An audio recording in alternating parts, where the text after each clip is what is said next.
Ola, boa tarde, benvidas e benvidos ao estudo de grabación de Roxín Roxal.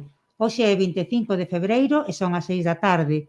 E temos hoxe aquí a presentación de un libro de Paco Rodríguez, de Francisco Rodríguez, chamado Unha etapa estelar e conflitiva de Galiza a segunda metade do século XIV.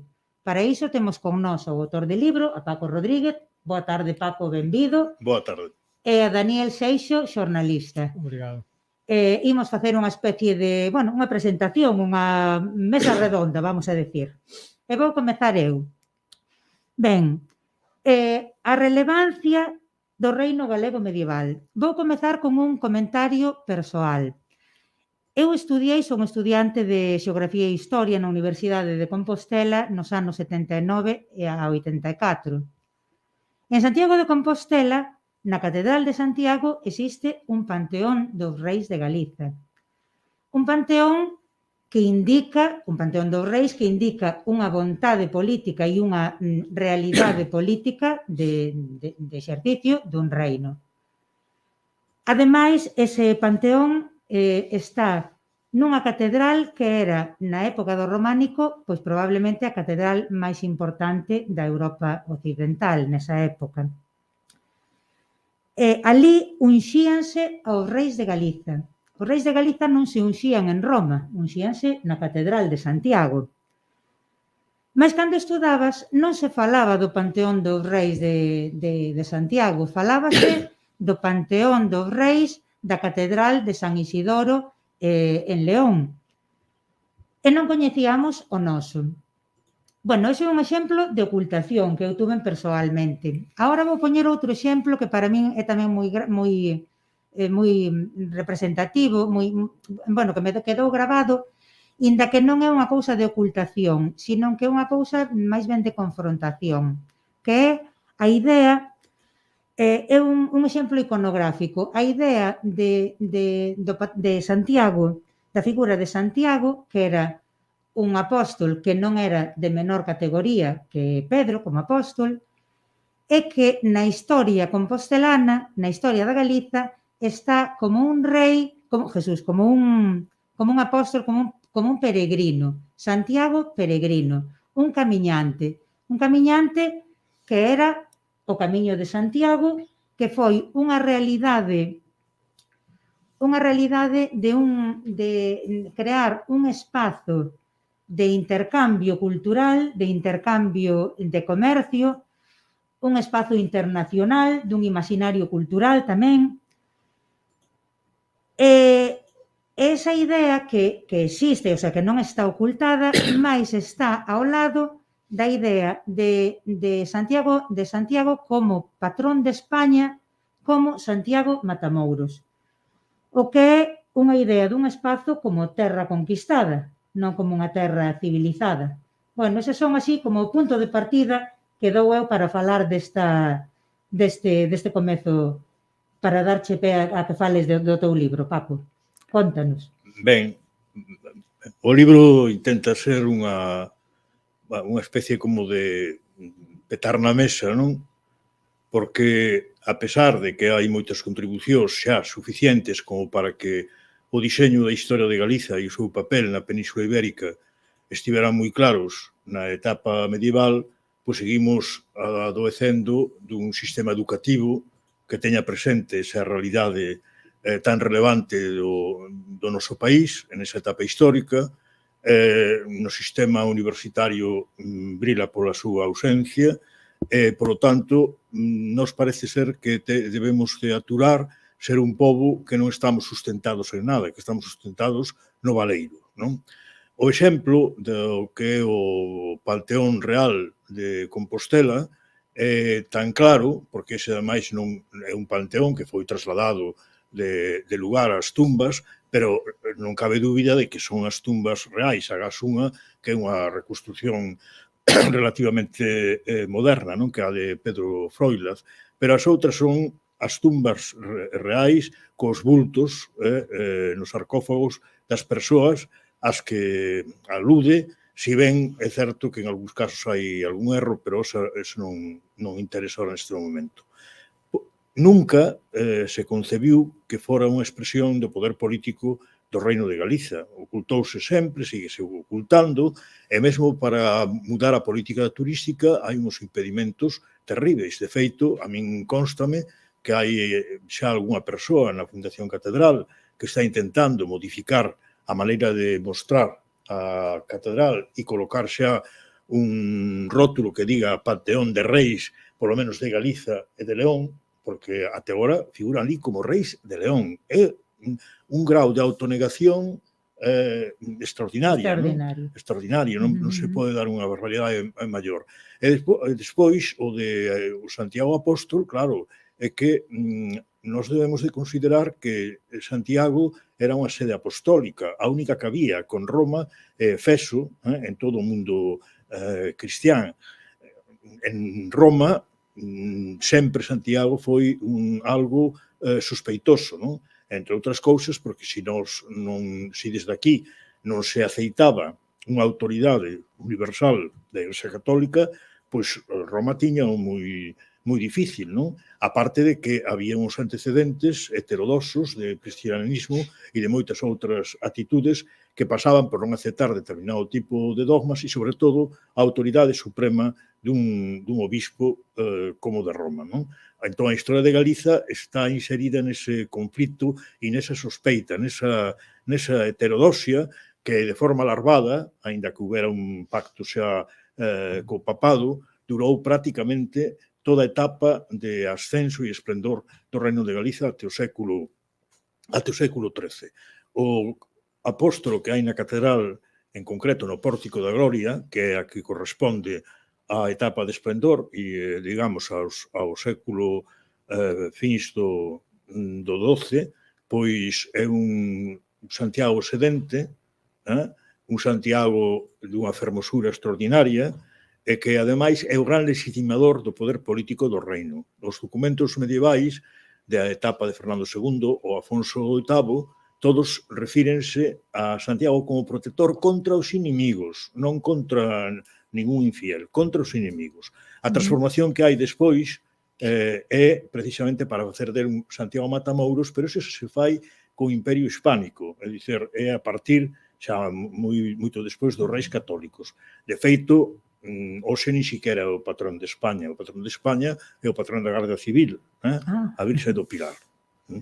É sintomático, non? Tamén de como as cousas que estiveron na encrucillada e mesmo intentaron empregárense para ser símbolos de España, non ser un símbolo galego, e xa no século de ouro o grande debate, non? De quen tiña que ser a figura representativa da monarquía hispánica católica, e non foi Santiago, e hoxe é o Día da Raza, o Día do Pilar, que curiosamente coincide coa Garda Civil tamén, que é curioso, non? Bon, proseguindo con este tema da ocultación que ti é o que intentas alumear esta oscuridade, o que intentas alumear neste libro, esa ocultación do Reino de Galicia. Vamos ver, a historiografía oficial preséntanos a historia medieval moi confusa, como que na Península Ibérica hai unha formación de 5 reinos que se van formando fronte á loita cos estados musulmáns, contra o reino musulmán. Eses 5 reinos son Castela, Aragón, Navarra, León e Portugal. Non se nomea en ningún caso Galiza. Inda que se fala de hai un reino de Galiza, pero aí desaparece. Hai esa historiografía oficial que sigue, que está aí arraigada, inda que hai evidentes probas de que non era así. Esa historia da Península Ibérica, deses reinos que están pelexando, digamos que culmina co matrimonio dos reis católicos que forman a unidade de España. Agora pregunto, que era o que había na Península Ibérica no século VIII? A ver, vou dicir un pouco unha introdución para que ti me matices, aclares a idea que eu teño, que eu xa che digo, estudiei Historia en Santiago de Compostela, que non estudiei noutro lado. Había unha provincia galaequia, unha provincia romana. Despois, cando se acaba o Imperio Romano, aquí hai un reino suevo, no século VI e VII. Ese reino suevo acaba sendo vencido polo reino visigodo que ocupa máis ou menos casi toda a Península Ibérica. Mais ainda sendo ese reino visigodo, Galiza ten un estatus especial, porque, bueno, tiña como máis peso. Ese reino visigodo dura sobre 100 anos, unha cousa así, e despois é cando chegan os musulmáns, ocupan toda a península e acaba con ese reino visigodo. Entón, nas fontes coetáneas, nas fontes musulmáns e nas fontes dos francos, do país ao lado dos carolinxios, noméase Hispania ao terreo musulmán. E Galicia ou Galaecia ou Galiza, é o reino cristián. A gran mentira, digamos, é que o reino de Castela asume ese papel de reino cristián originario que fai unha reconquista do reino visigodo. Non, vamos ver. O que Castela é un fenómeno serodio, tardío, non? O que pasa é que ten que inventar un pasado, porque o que non pode ser é recoñecerse como se fose unha realidade política que solamente existiu desde o momento, desde o século en puridade, desde o seu Alfonso VIII, é dicir, desde o século XII, non?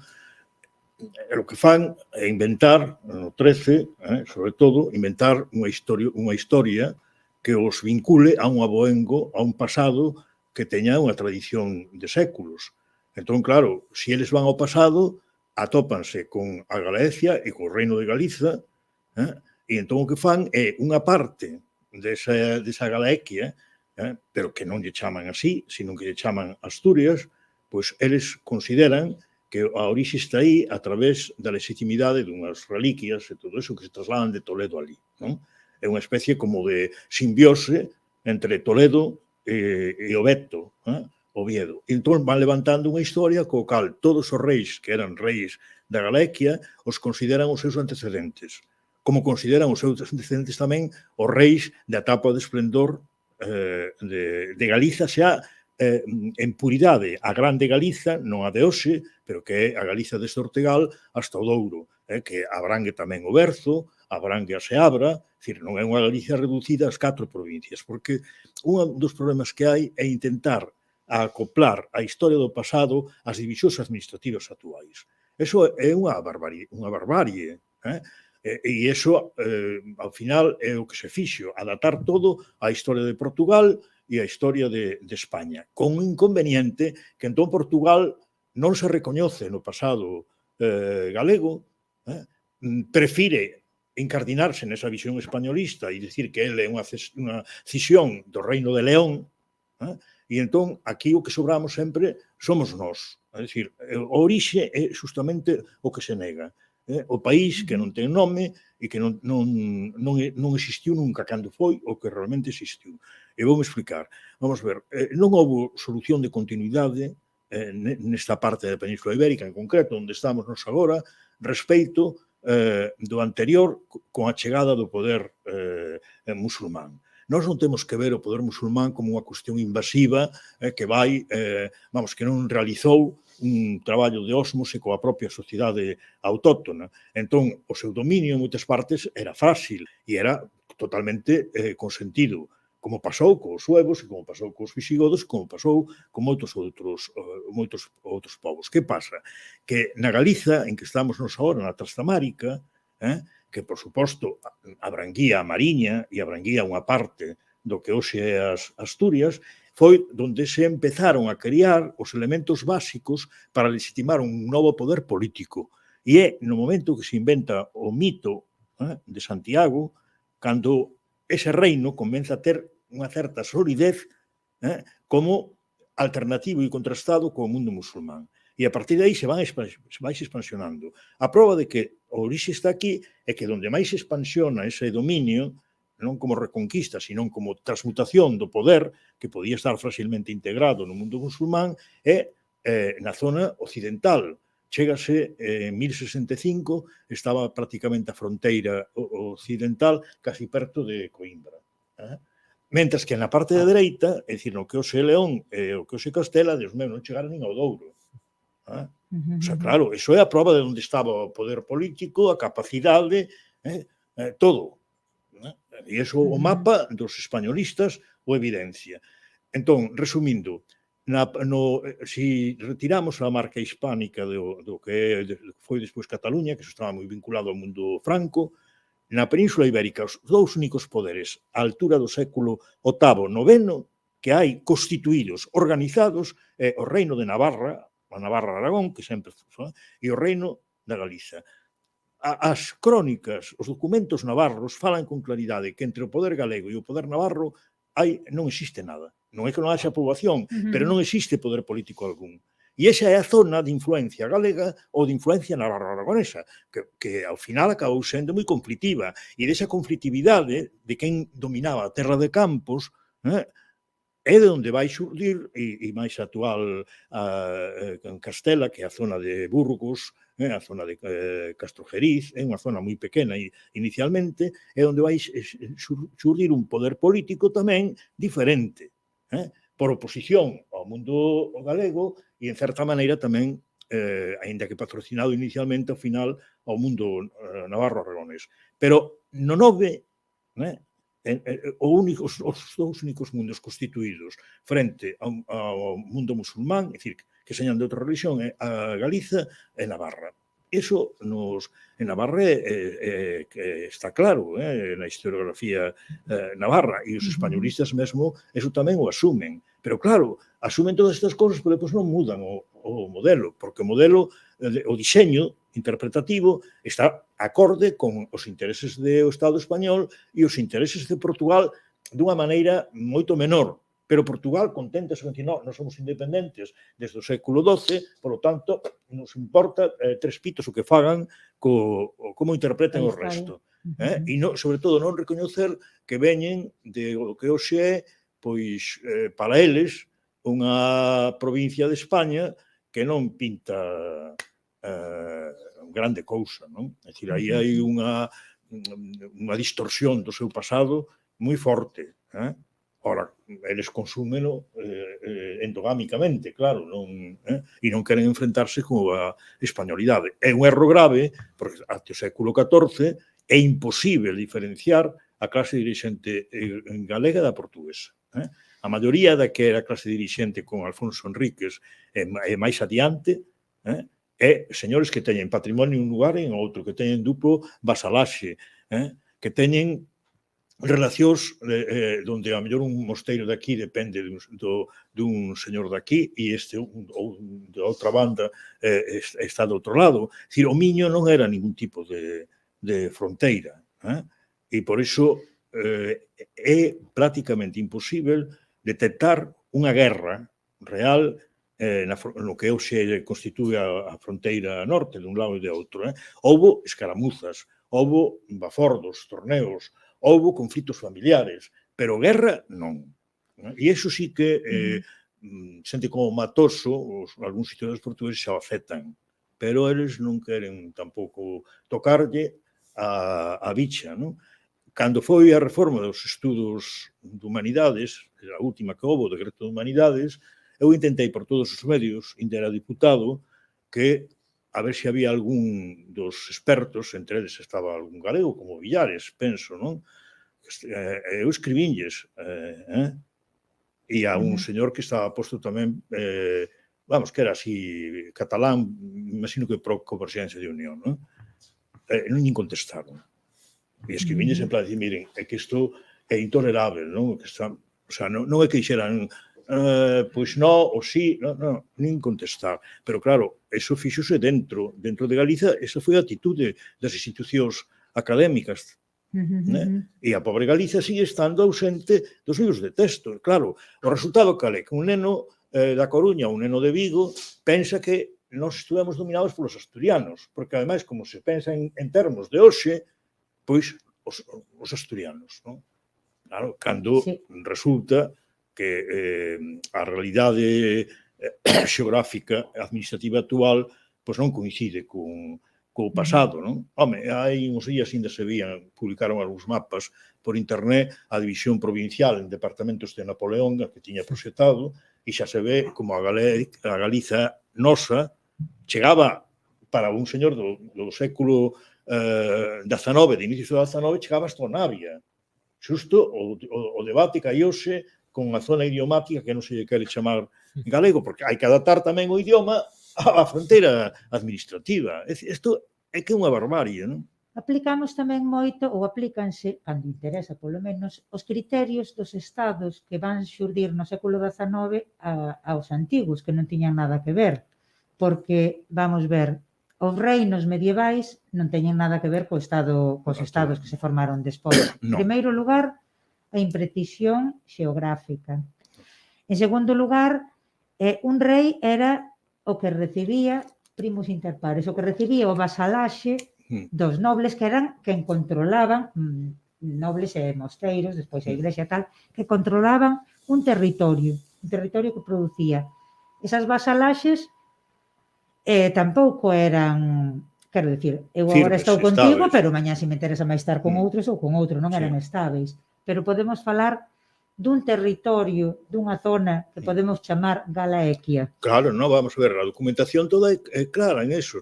Falan mesmo de Totius Galaequia. É dicir, cando se fala de Totius Galaequia, a Galiza grande, a Galiza que inclúe o actual norte de Portugal. Totius Galaequia. Eso, Alfonso VI é o vocabulario que utiliza.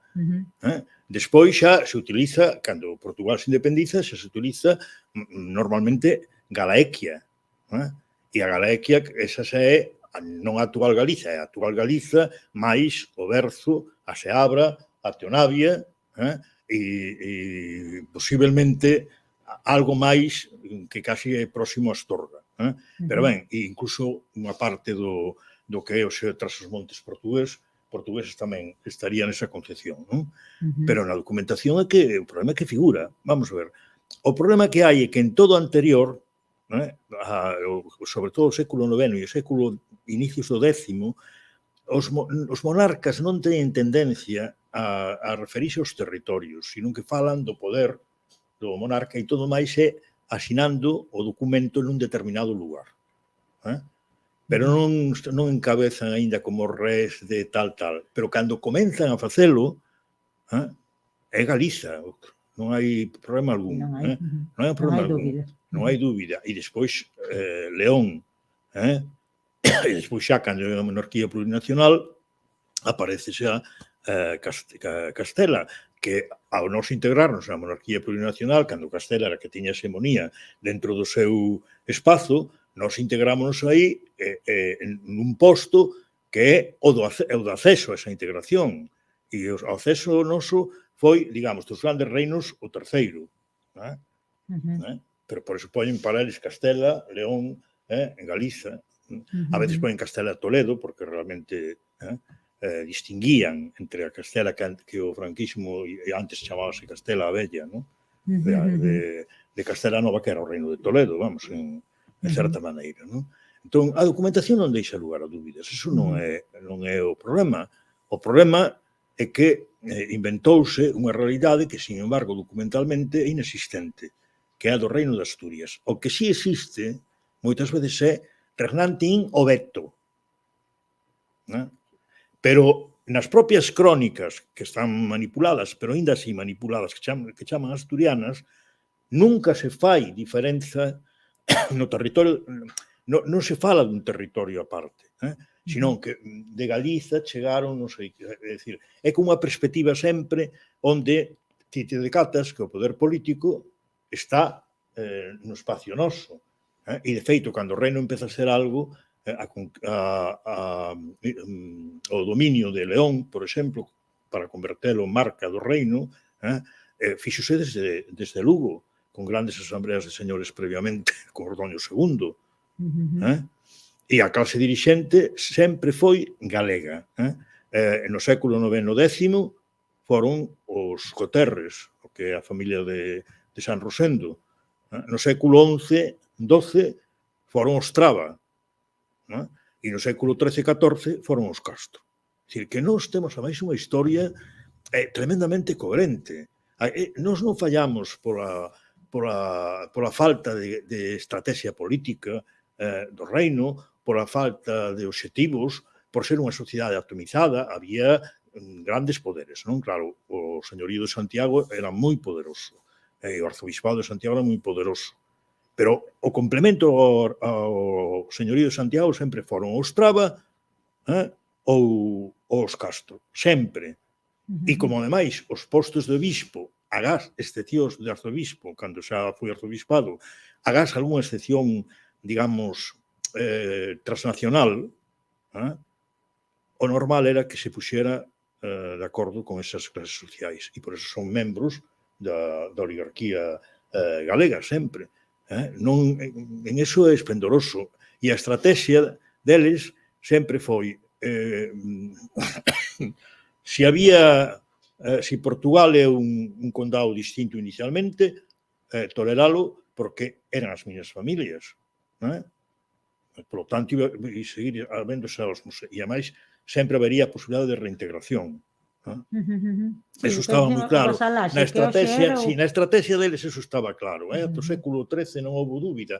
Depois intentaron solucionalo por vías matrimoniais, a ver se ao final acababa confluindo a cuestión. Que pasa? Que se pode facer unha pregunta, bueno, pero por que pasou isto? Bueno, pois pasou, en primeiro lugar, porque ao criar o arzobispado de Compostela ser unha sede metropolitana, eso tropezaba con outra que estaba a 250 kilómetros, que era Braga, de maior tradición, e, claro, eso aproveitou moi ben Roma para dicir, moi ben, pero entón aquí non caben dúas sedes metropolitanas no mesmo reino, non? O sea, que se a creación de Santiago foi en grande parte políticamente moi positiva para a cohesión do poder político, foi tamén unha fenda que nos provocou esa ruptura. A segunda foi que, claro, a relación de ese vasalaxe feudal, cando intentou facerse máis autónoma, o Papa aproveitouno porque dixo a oportunidade nosa de crear un estado de cruzada na Península Ibérica, porque o Reino de Galiza non se prestaba a clase dirixente a eso con facilidade, ou, digamos, non era proclive a ese tipo de estrategia. Entón, Portugal é certo que nace como un estado de protección papal.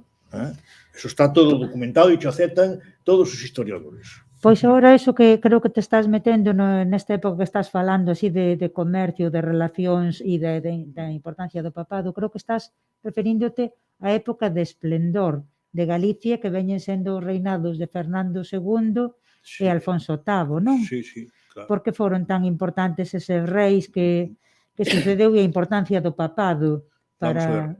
Estes reis é que eran os máis poderosos da península, Eso desde... Estamos falando do 1200, sí. 1165, 1157 a 1230.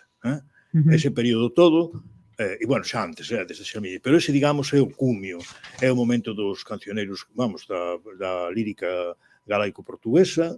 É o noso momento de esplendor, digamos. Claro, por certo, incluso no caso particular de Alfonso VIII, el mesmo era un afeitoado grande a ese tipo de trovas. Eran realmente galego-portugueses, feito fillo que tiña el como herdeiro, como que iba a suceder a Alfonso VIII, era Fernando Afonso, e era un rapaz fillo de portuguesa, por suposto, vamos, de galego-portuguesa, educado en os dous reinos, sin diferenza de ningún tipo, e é o que está enterrado na Catedral de Santiago, que figura ali como Raimundo de Borgoña, pero non é, porque se un observa, xa se decata que é un rapaciño que non ten barba, non é o conde Raimundo de Borgoña, que era un home moi avellado, é un rapaz que morreu, pois, vamos, moi novo, en 2014, que é un dos elementos que fanou esa morte que nós pudiéramos seguir continuando con unha monarquía distinta e propia, non? Eran reis que fixeron pactos cos almohades, que foron excomulgados por eso, aplicaron a interdicción ao reino de Galiza e ao de Portugal, precisamente, que era que se prohibiu realizar celebrar misas, bautizos, casoiros. Claro, eso era terrible, era unha condena que afectaba a toda a sociedade para ver se había unha revolución en contra do rei. Pois non a houbo, e non solamente non a houbo, sino que incluso a autoridade eclesiástica galega se mantivo maioritariamente a favor de Afonso VIII. É dicer, que son reis espectaculares desde todo punto de vista. Do punto de vista das relacións internacionais, do punto de vista da promoción da cultura, do comercio, da fundación de moitas vilas. Ferrol, por exemplo, e a Coruña son vilas con foros de Afonso VIII. Pero que o comercio era tan importante que ese é outro aspecto fundamental da historia de Galicia. A nosa, este tipo de nobreza, era moi favorável ao aburguesamento.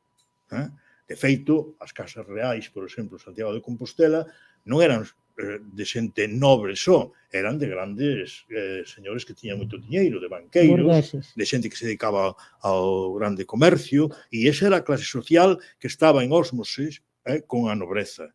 E, de feito, ese proceso seguiu avanzando de tal maneira que o modelo social e económico en Galiza estaba nese momento, vamos, á altura dos máis desenvolvidos de Europa, da Europa occidental. Eso é incuestionável, incluso o nivel de poboación, todo.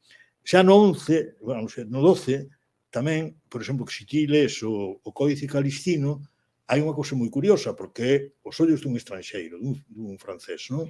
Bueno, pois a tendencia dele a dicir, no, esta é a única terra que é igual que a nosa. E que ben cultivada está cultivado todo, nomás que chega un tal, xa se ve, vamos, o que ao revés que hoxe todo un ermo, e vas por Sarria, por Samos, é terrible, xa non falemos de Triacastela, non, que dá unha impresión penosa. A un viaxeiro entón dáballe toda a sensación contraria, todo cultivado, todo con frutas, todo, e entón dices, igual que Francia, non? Igual que o lugar de onde eu veño. Sí, un comercio, un movimento... E depois un traballo do campo moi forte, non? Entón, a mobilidade social dentro da estrutura feudal, que era limitada, en Galicia estaba moi avanzada, pero eso ves hasta con Xelmírez e na historia compostelá. Os burgueses galegos, burgueses en sentido artesáns, comerciantes, banqueiros, tiñan unha capacidade de movilización e de influencia política brutal. A historia compostelana conta as revoltas contra o arcebispo Xelmírez e contra a reina Urraca, e son de cuidado, pero que en Lugo había a mesma atmósfera, en Viveiro exactamente a mesma. E no tomo segundo do libro, efectivamente, vamos ver unha etapa onde esa relación plasmouse nunha alternativa digamos, mayoritaria e global para o país, frente con unhas estrategias que teñen moito que ver con isto do pasado. Por eso, eu escribín, a miña intención era solamente facer o século, a segunda mitad do XIV, pero que pasa? Que vin que, se non aclaraba como fora a tradición do país, eso iba a resultar, este tío que di, non? Pero non, para que se vexa a coherencia, non?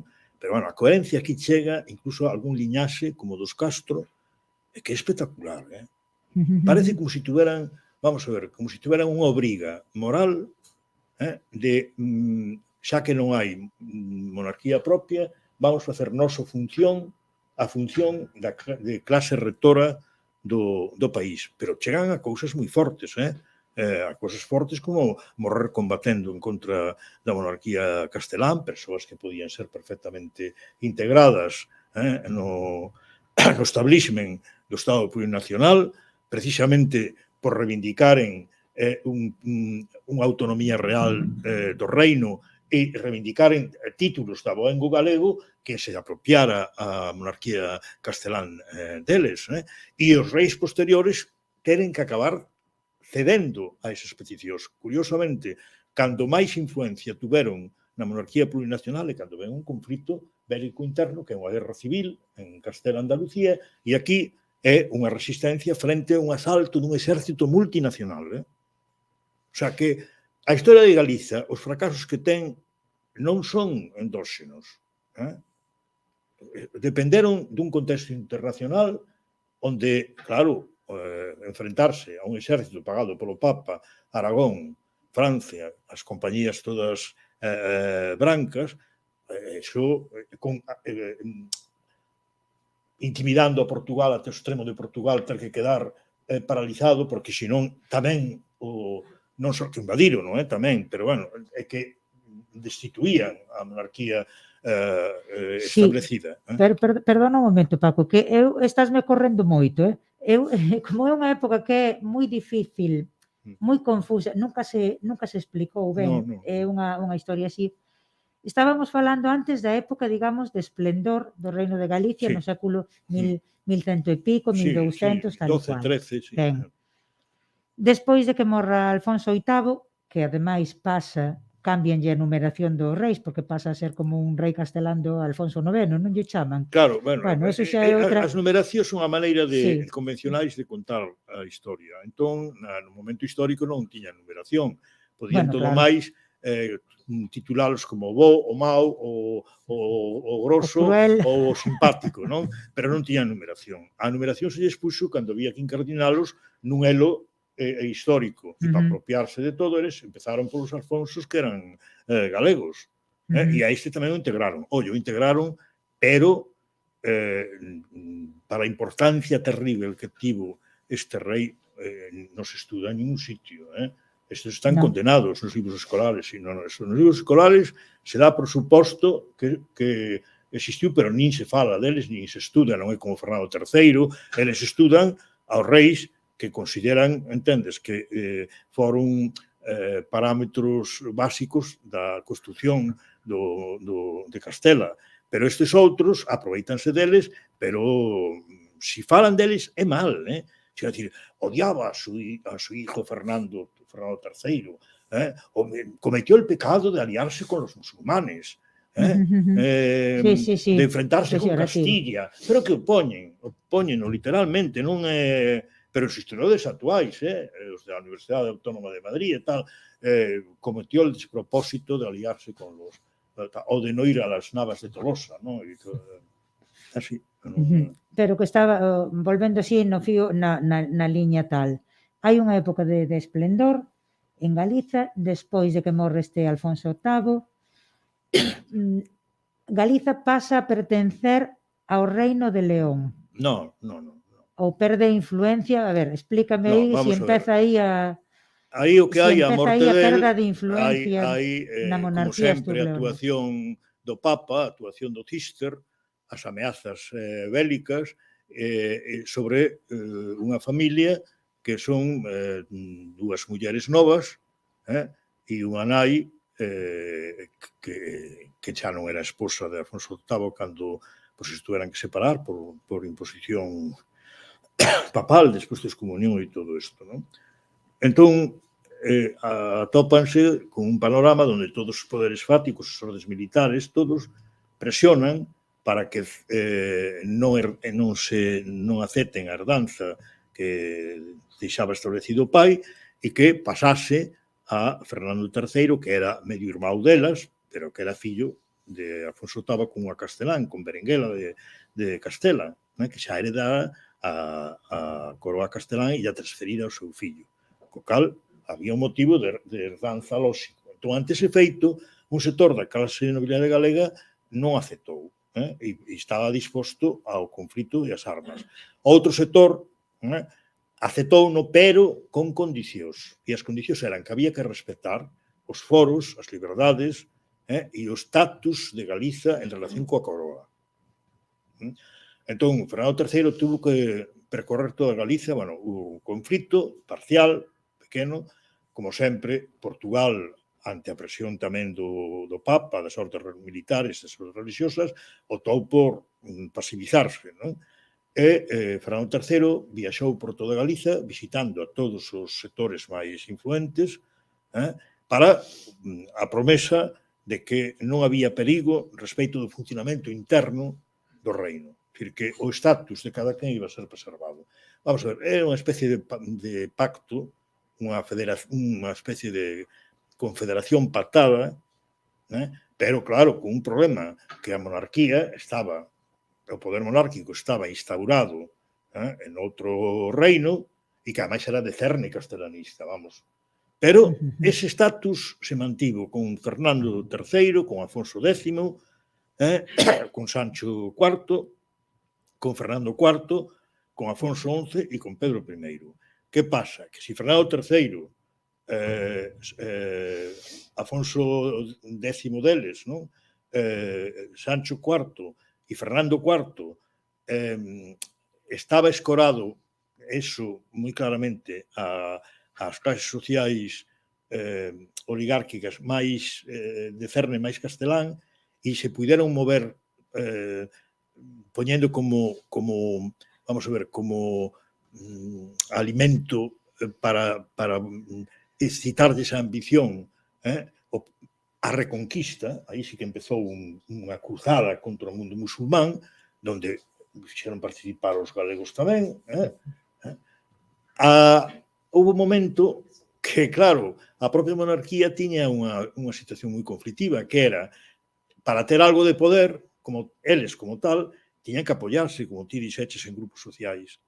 Ben, pois, optaron por apoiarse máis na nobreza galega portuguesa que na castelán andaluza. E iso foi o que fixo Afonso XI inicialmente, e despois Pedro, por iso se chaman el Cruel. Fernando III el Santo, Pedro el Cruel. Pero Pedro el Cruel era fillo dunha portuguesa, eu penso que falaba tamén portugués, porque se acusa moito de que tiña unha mala pronuncia, como dice Ceara, e eu penso que tiña unha educación, aparte que despois os máis próximos eran galegos, o confesor era galego, un educador tamén era galego, e depois, para colmo de males, cando ven o conflito, o reino que é petrista absoluto é Galiza. E ele, ademais, está de acordo en posibilitar unha unidade con Portugal. Non ten problema, pero así acaban as cousas, non? É dicir, que isto tuvo unha lógica brutal. Ahora, Fernando III era un castelanista horrível, confesional, Afonso X exactamente igual, e un antigalego. Claro, por qué? Porque en esa monarquía plurinacional o peso demográfico, o peso político, o peso cultural seguía o tendo Galiza. Entón, esa etapa toda de integración non podemos confundila de forma absoluta con un dominio ou unha subordinación. Era conflictiva. O sea, era conflictiva. E algúns morreron coas armas na mão e incluso hubo un proceso de independencia. Hubo 5 anos que Galicia foi independente. Con o rei Juan I, que tiña a desventaxa de ser un membro da familia real castelán, claro, ese era o problema. Bon, creo que estamos un pouco xustos de tempo.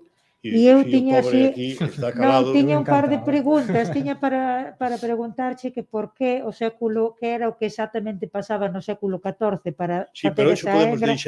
Deixámolo para máis. É outro libro. E queríalle preguntar a Daniel que tal, si el, que é moito máis novo do que son eu, si ten algunha, si el estudiou algo da historia de Galiza, pero de verdad, non queda máis tempo, sentímolo moito, temos que facer agora unha presentación en directo en Betanzos.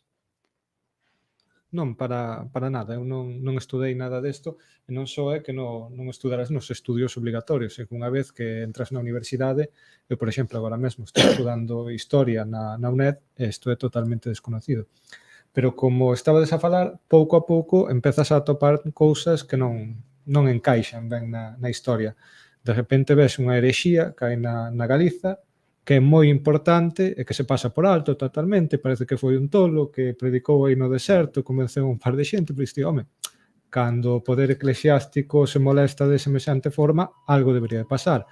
Despois falanche de que nada, bueno, sí, algunha particularidade tiña Galiza, pero nada, aquí cada quen peleaba polo seu, eso subordinaron totalmente o poder castelán, pero ti vas vendo que non, que o que estabades a falar, existía un plan, unha estrategia ou polo menos unha idea para empezar a facer unha identidade nacional. E segues avanzando, tamén ves que, bueno, a reconquista realmente, digamos que sería hoxe en días Maia que utiliza como unha reconquista como un símbolo nacional, tampouco na Galiza se fai dese xeito. Eses contactos co mundo musulmán parecen evidentes, os propios documentos dese mundo refírense a Galiza cunha entidade propia. Daquela Eu non sei como definirías a visión da historiografía española acerca da Galiza e, sobre todo, non sei se podías explicarnos porque eses mecanismos do Estado español, pois sí, son curiosos e temos que sinalalos, pero o que me preocupa máis son os mecanismos internos, os mecanismos da Galiza de estar dándolle as costas ao noso pasado de xeito continuo, porque parece que como que desprezamos o noso. E xa para apuntar esta pregunta, sinalas no libro que pretende ser unha conexión do pasado co presente. Coido que isto é moi importante e non sei como dirías que afecta o noso pasado ao noso presente. Ben, hai tres cousas básicas, non, que afecta o pasado ao presente. Primeiro, a cuestión de que ningún país pode mudar a situación se non ten unha estrategia política propia e unha clase ou clases dirixentes que teñan un programa que poda arrastrar a maioría da poboación, non? Xa sei que isto é moito dicir en unhas sociedades onde todo se dirime por procesos electorais tal, pero ou tes unha idea de país ou tes uns objetivos para alén das circunstancias conxunturais electorais ou non hai país, non? Segundo, ten unha referencia moi clara facéndonos urxente eliminar a fronteira con Portugal. Aí vai nosa vida desde o punto de vista dos intereses materiais, do punto de vista dos intereses culturais, do punto de vista dos intereses, eu diría que casi psicosociais, non? E faríamos un gran favor tamén aos portugueses, que están moi carentes dun sentido, vamos ver, de limar o seu cosmopolitismo e a súa tendencia á globalidade, non? E a nós faríanos moito ben porque nos crearía a sensación real de onde podemos buscar algo tamén real. E se viu agora coa pandemia. É dicir, aí hai miles de persoas que se moven de un lugar a outro. E móvense por traballo. Pois, señores, comencemos a construir a casa polo que temos máis próximo e os intereses que son máis evidentes. E terceiro, claro, a Galiza esta era unha Galiza oralmente e por escrito do punto de vista documental no que non se utilizaba o latín, era unha Galiza unilingüe. É unha Galiza que, ademais, a clase dirixente tiña unha conciencia lingüística, espectacular. E mantívoa, habendo, sin embargo, unha monarquía allea que empregaba o castelán. É dicir, esa é a prova de que, efectivamente, ese espazo eles foron capaces de preservalo. A idea, o idioma é moi sintomático. Se un idioma se usa é porque hai poder. Se non hai poder, non se usa. E se úsase se hai convicción de que o teu espacio é teu. E, bueno, eso é espectacular. Cando se empeza a empregar o galego en sustitución do latín, justamente que empeza a finais do Afonso VIII, pero coincide a eclosión grande con a etapa de integración na monarquía castelán, é que usaban o galego documentalmente as nosas clases dirixentes, mesmo cando estaban en Valladolid, frente ao rei. E o rei utilizando o notariado deles en castelán. Eso, claro, indica unha situación que é como tratárense de igual a igual, non? Bueno, pois hai máis cousas. Claro, hai a concepción, unha concepción de Galiza e de Santiago que non se pode reducir a un santuario católico de Europa, ou un camiño de Santiago que está convertido nun xacobeo vulgar con unha peregrinaxe que vale para todo menos para entender e saber enteirarse do que é Galiza, non? E que, do punto de vista turístico, pois é penoso. E do punto de vista de sacar réditos tamén de que empecemos a existir como pobo no mundo, non? Claro, a Galiza no século XII e XIII para os carolinxos pois era un centro de atención espectacular, para o mundo musulmán igual, para os anglosaxóns exactamente igual. Entón, creo que eu sacaría a idea de que Galiza solamente pode ser relevante se ela mesma toma responsabilidades sobre sí. E despois, claro, a explicación de todo o patrimonio histórico-artístico, que aquí son todo pedras, non hai historia. Te vas, ensinanche calquer sitio de Galicia e poden facelo ben desde o punto de vista da arte, a mellor, non? Dicir, isto é un dintel non sei que, isto é un tímpano non sei cuantos, isto non sei que, isto é románico non sei que. Pero nunca hai humanidade detrás, nunca hai sociedade detrás, nunca hai historia. Entón, claro, así somos un pobo descerebrado. Todo máis é o anedotario. Este é Fernando de Andrade o bo e este outro é malo. Eran malísimos, os nobres todos eran malísimos. El pobre Pardo de Cela queimaba os vasalos non sei onde. Unhas chorradas, a ver que dice, pero cando se fala disso. Pero que o patrimonio nunca se pon en relación con iso. Bueno, en Betanzos, é notorio, non? Entras ali, en San Francisco, están todas as tumbas, que é unha proba palpável de evolución idiomática, de como vai sendo sustituído o galego polo castelán, conforme vas do século XIV, andando tal, hasta o XVI hai algún aínda en galego. Pero a partir de aí xa non. E xa desde o XV xa hai en castelán. Pois dáse por suposto que debe estar en latín ou en castelán todo, porque nunca che explica ninguén nada. Pero é máis, fase a transcripción, se pon ali a inscripción que ten o sepulcro de Andrade, que é un sepulcro moi espectacular para un cabaleiro nobre, non? E ponse ali, non se di que están en galego. Até tal nivel, pois, ese é un dos elementos claves para visitar esa iglesia, non? Precisamente o que evidencia e expresa como Monfero, en Monfero se ve que os Andrades, a partir de tal, eran señores ao servicio da monarquía hispánica. Entón, claro, o explicar o Andrade que hai aí enterrado, pois é moi interesante, porque grazas ao como acabou o conflito do século XIV, convertiuse el nun grande preboste na Galiza do Norte, pero outra parte da familia forma parte da clase dirixente portuguesa. Mira, se era lábil e era maleável esa clase social, que chegaba desde aquí até Coimbra, non?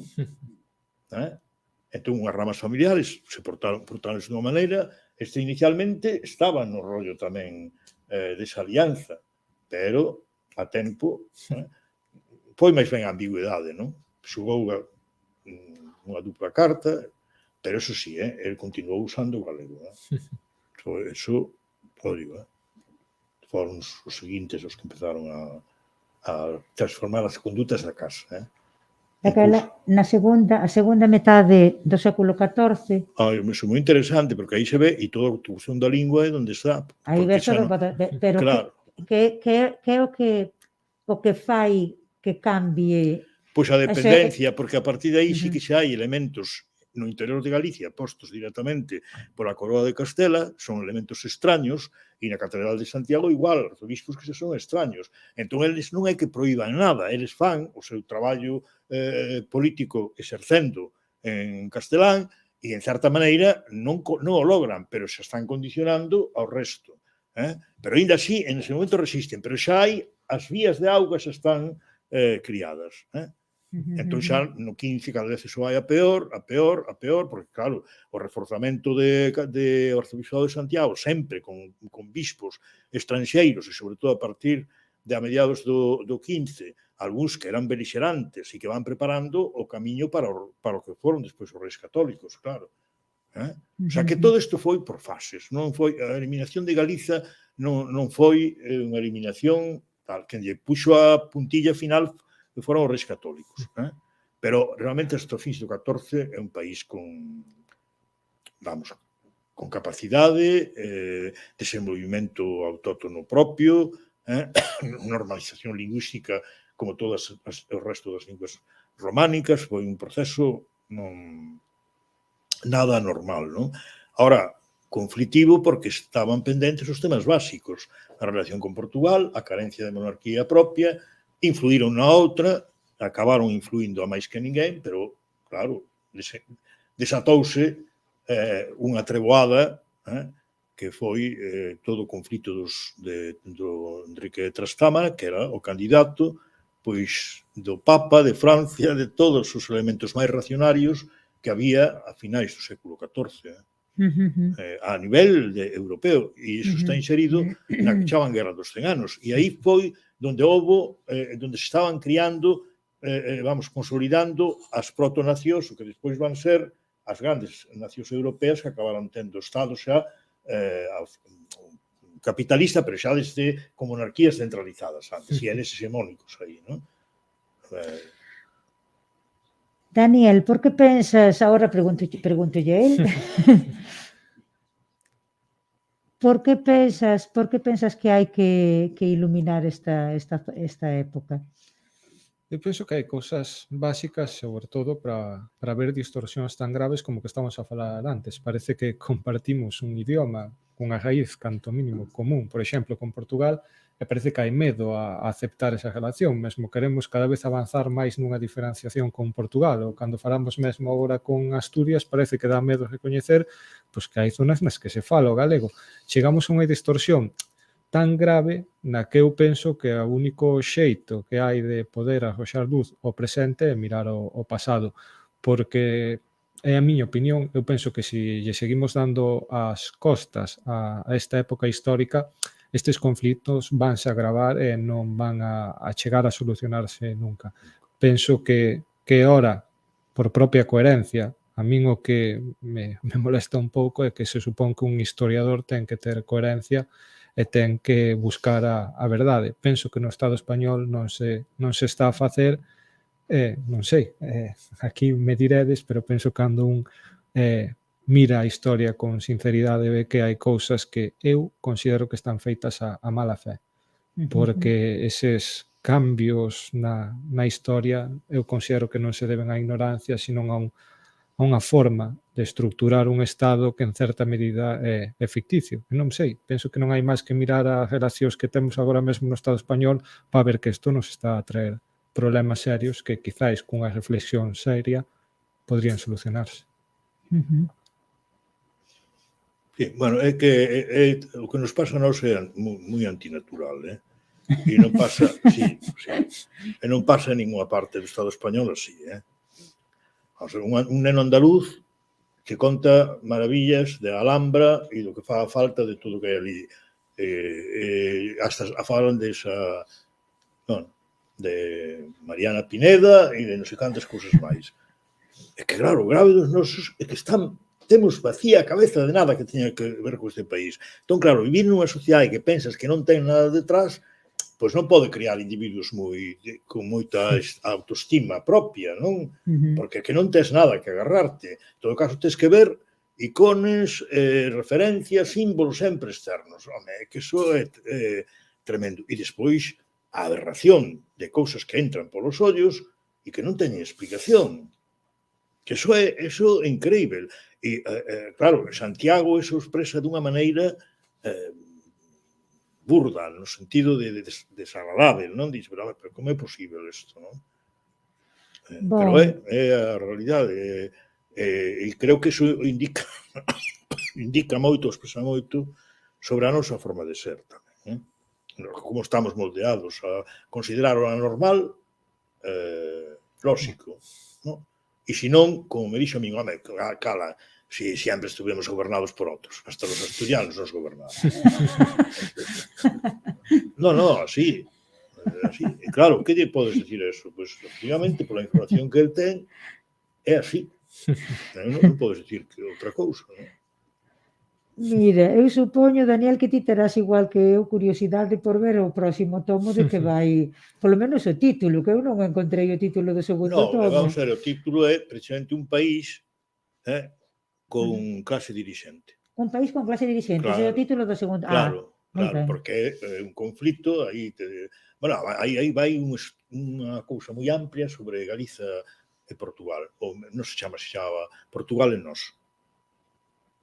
Que eso, aí che vai todo o tema da fronteira en regla, non moito máis que todo isto, vai che o problema de existencia da clase dirixente a unha banda e outra, vai o problema da historiografía portuguesa,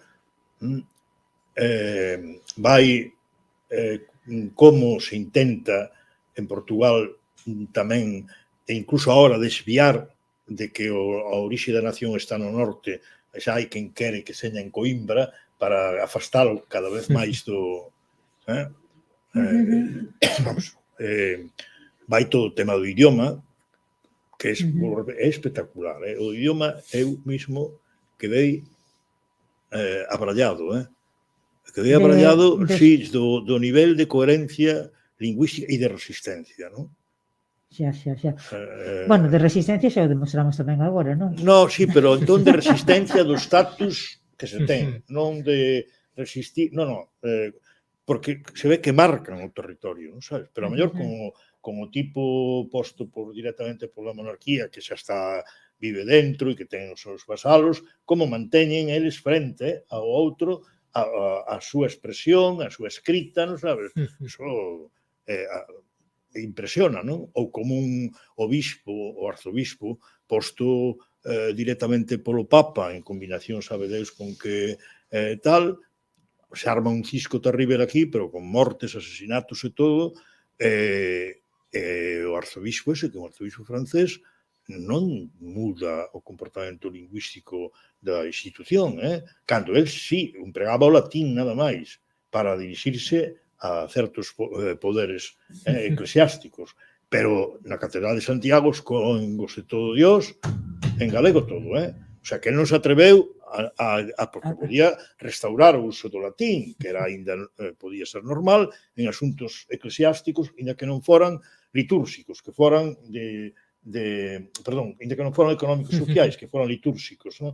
E non o fixo, O cal quer decir que o tipo tiña que medirse, pero, sin embargo, tuvo capacidade para confrontarse con os que non lle querían entregar o señorío da cidade, porque, claro, tiña exército, tiña de todo. Entón, ver esas cousas, dices, ostra, isto é todo o contrario do que ti pensas, a idea que teñen os nenos do que fomos ou do que somos, non? Eu lembro, xo comentaba antes, cando preguntei no instituto por que utilizaban o galego. Me dicían, porque era bonito. Dicía, bueno, quitando totalmente as relacións económicas e de poder, desaparecían totalmente. Claro, porque era bonito. Era o que che decía, sí, era a resposta, que era bonito. Dicía, bueno, por algo máis sería. E, por suposto, claro, non... O galego e o portugués, en esa época non... Non se diferenciaba. Non. Tes algunha pregunta, Daniel, para que lle queiras facer a Paco? Temos unha pregunta aquí no Facebook. Moi ben. Pois paso a lela. A historiografía española ignóranos, pero por desgraza a portuguesa tamén. Considérase lusa, dalle as costas á herencia galega. Ese é un comentario que nos fan desde... Considérase? Lusa, dalle as costas, considerándose lusa, perdón, que lín eu mal, considerándose lusa, dalle as costas á herencia galega. Sí, eso é verdade, non? Pero esa tamén, vamos ver, esa tamén é un fenómeno que en Portugal se está a producir derivado dunha conciencia cada vez máis global que pasa por os portugueses non veren máis que España.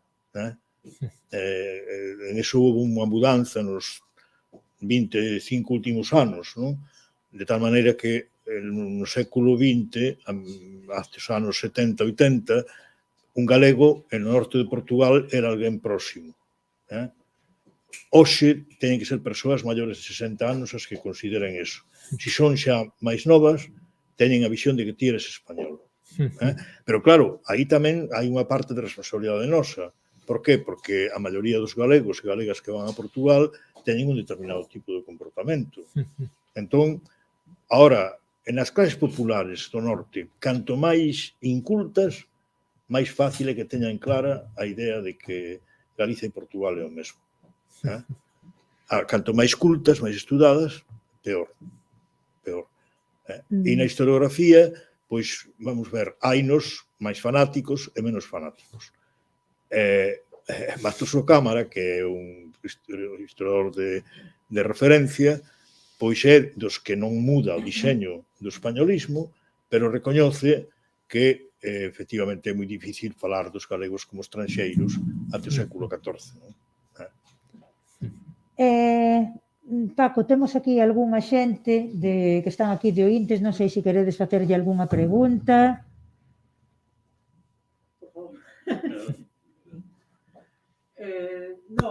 Un momentiño, por favor.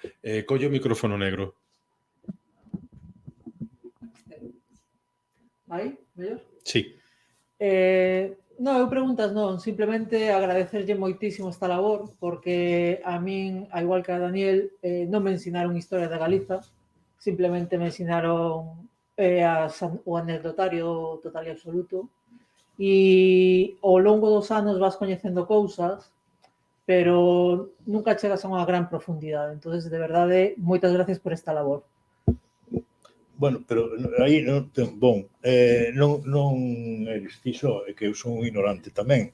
O problema é cando chegas aos 76 anos te decatas de que, claro, hai unha lagoa brutal. De feito, este libro que ten virtudes ten tamén defectos, e un defecto está derivado de, claro, que tens que pegarte al atracón de cousas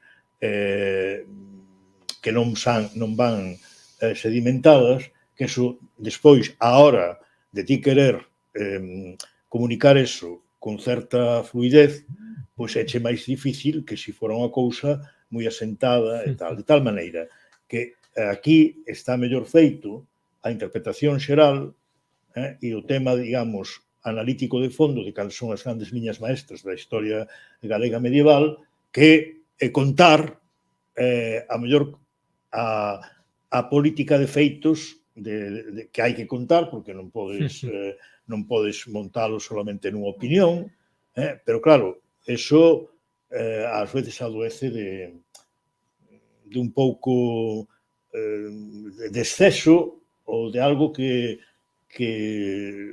de forma máis pausada se podría ter deglutido, triturado mellor e expresado dunha forma máis fácil, non?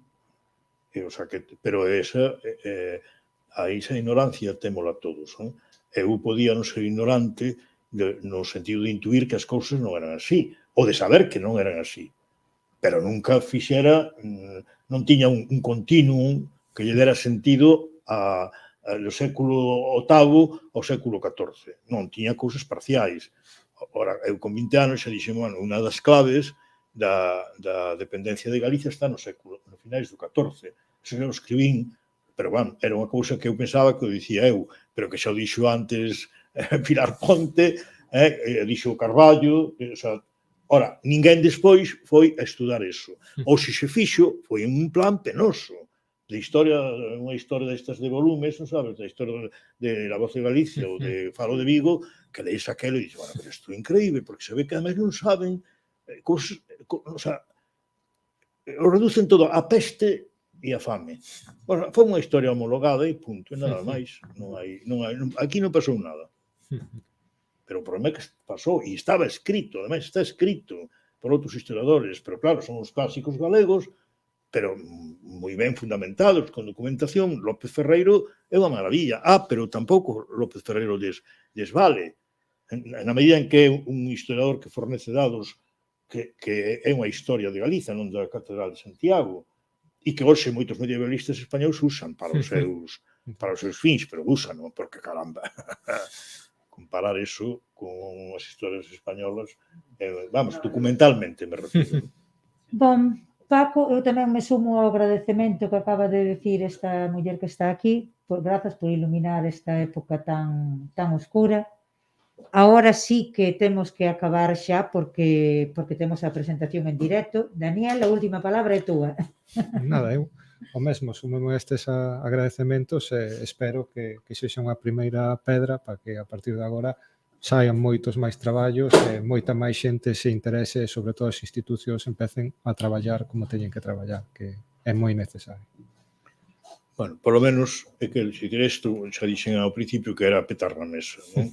Porque xa hai cousas feitas que están moi ben feitas, como libros convencionais de historia, en plan, conforme as normas académicas, non? O libro de Anselmo López Carreira, da Historia Medieval de Galicia, é un libro impecável en ese aspecto.